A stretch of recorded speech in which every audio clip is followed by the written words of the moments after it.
Chers petits observateurs, nous sommes aux Invalides à l'exposition des concept cars, toujours avec notre ministre du Design, Philippe Nemeth, devant cette Bentley EXP 100 GT. Bonjour Philippe. Monsieur le Président. Tu as toujours pas retrouvé ta voix.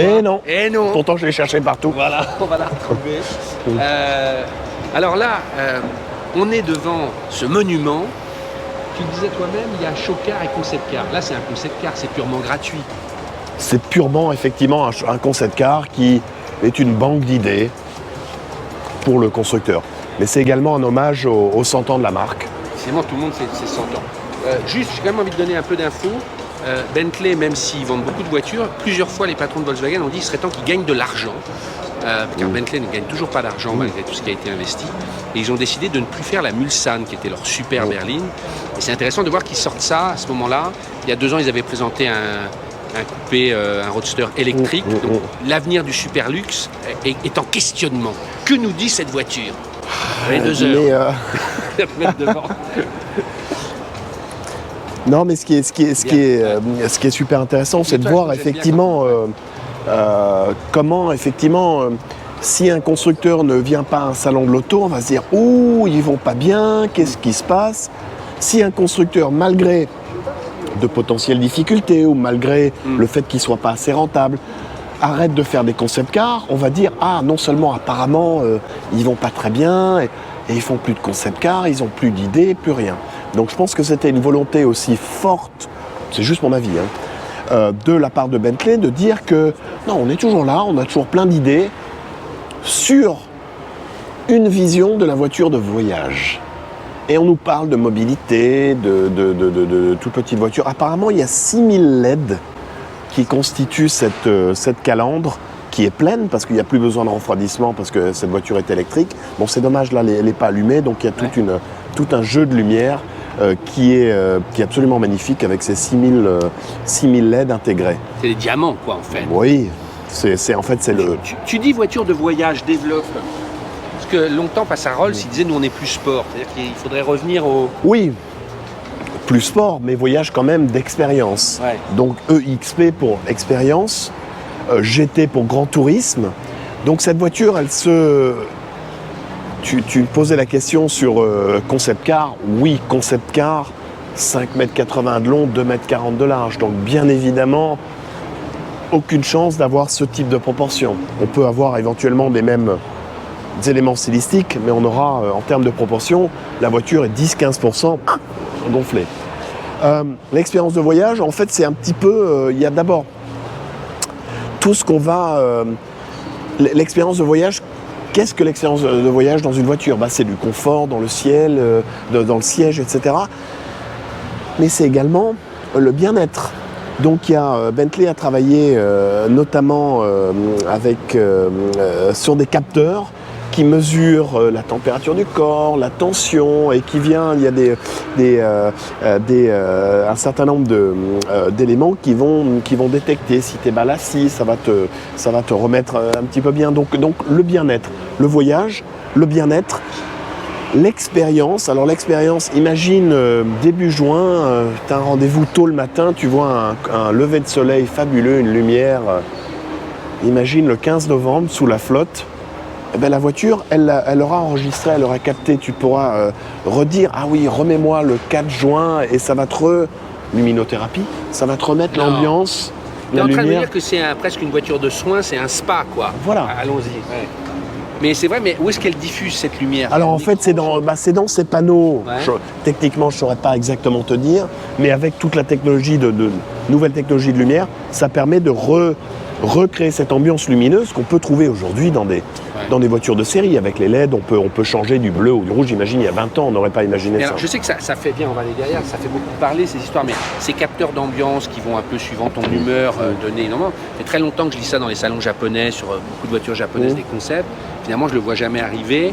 Là aussi, toi, avec ton expérience, c'est du bluff ou de toute façon, il faut le développer pour pouvoir... Écoute, c'est toujours difficile à dire.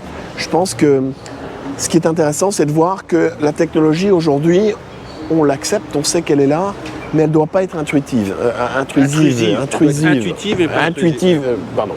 Et intuitive mais pas intrusive. Ouais. Et donc de plus en plus, les designers, les ergonomes, les designers d'expérience réfléchissent un petit peu comment je vais communiquer. Je veux pas être enquiquiné par des bips, des lumières, Ouais. je veux pas être enquiquiné à toucher sur un écran. Donc de plus en plus, c'est ce travail d'interface. Et que finalement la technologie soit ici protectrice et salvatrice, sans que ça soit une contrainte. Qu'est-ce qui est de plus chiant dans une voiture que le petit bip, mets ta ceinture ou J'ai une dernière question, ça c'est du cuivre, on sait ce que C'est un cuivre apparemment recyclé. Il y a toute une démarche sustainable. Alors, est-ce du greenwashing? J'en sais rien. Je pense que les constructeurs ne peuvent pas faire autrement que de dire nous aussi, on recycle. on réfléchit à optimiser la production, utiliser des matériaux recyclés, même si c'est aujourd'hui une réalité. Sur les voitures de série, il y a un certain nombre de matériaux recyclés, mais surtout dans les pièces qui ne se voient pas, sur de la sonorisation ou autre. etc. J'ai une dernière question, Philippe. Depuis 10 ans, on nous serinait que le luxe étant réservé au marché asiatique, on pouvait se permettre certaines folies parce qu'en faisant en gros, les Chinois voulaient plus de chrome et de pailleté, etc. Est-ce que c'est encore vrai? Et est-ce que parfois ça n'a pas été une excuse pour des exagérations qui n'étaient pas toujours de bon goût, quitte à perdre un peu son âme? Moi, je partage assez ça. Je dirais l'avant-dernière génération de Mercedes Classe S, j'en avais parlé j'aime bien les Mercedes Classe S, a été orientée pour le style chinois, pour le goût des Chinois, notamment avec l'arche de roue qui était un peu particulière. Donc là, je connais pas le code de ces, mais pas la Classe S de production, mais l'ancienne. Donc c'est clairement, effectivement, les constructeurs sont pas faux. Il y a 30 millions de voitures qui se vendent en Chine. Oui, enfin, en ce moment ça ralentit, la Chine se pose d'autres questions, donc on se rend compte que finalement quand ils achètent du Hermès ou du Vuitton, justement ils veulent acheter un ADN d'un pays. Donc est-ce qu'il ne faut pas revenir? Est-ce que celle-là tu la trouves too much? Là aussi c'est le mot de la fin en tant que professeur, ou est-ce que tu la trouves? Écoute, j'avoue, je te dis j'ai envie de la voir parce que les photos. Écoute, elle est assez simple finalement. Regarde ce panneau. Il n'y a aucune fioriture. On a un travail de sculpture absolument magnifique. Il n'y a aucun petit déflecteur, il n'y a aucun. Ok, il y a une petite baguette de chrome.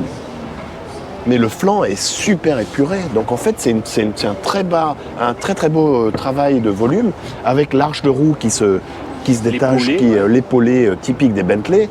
Donc à nouveau, si tu fais abstraction du cuivre et de deux, trois petites choses, elle n'est pas ostentatoire cette voiture. Je la trouve extrêmement simple. C'est vachement travaillé là parce que là c'est cintré. Oui. Ça aussi c'est compliqué, on ne savait pas faire ça avant de. Alors, on savait faire à la main. Mais là, comme la voiture fait 2,40 m de large, on a évidemment toute la place pour avoir ce renfoncement. Oui, non, mais quand tu regardes seulement ça, c'est vraiment la quintessence d'un travail de style auto. Je pense qu'elle est... La calandre est too much, mais c'est exprès, le petit truc provoque. Mais le reste, elle n'est pas surfaite. Non, je trouve ça super. Une chose à ajouter ou on est bon? Non, mais écoute, il y a pas mal de choses. Bon, la dernière chose, c'est de plus en plus, les constructeurs réfléchissent. On parlait l'autre fois de conduite autonome. De plus en plus, je dis voilà, comment on va gérer conduite manuelle, conduite autonome, ce passage.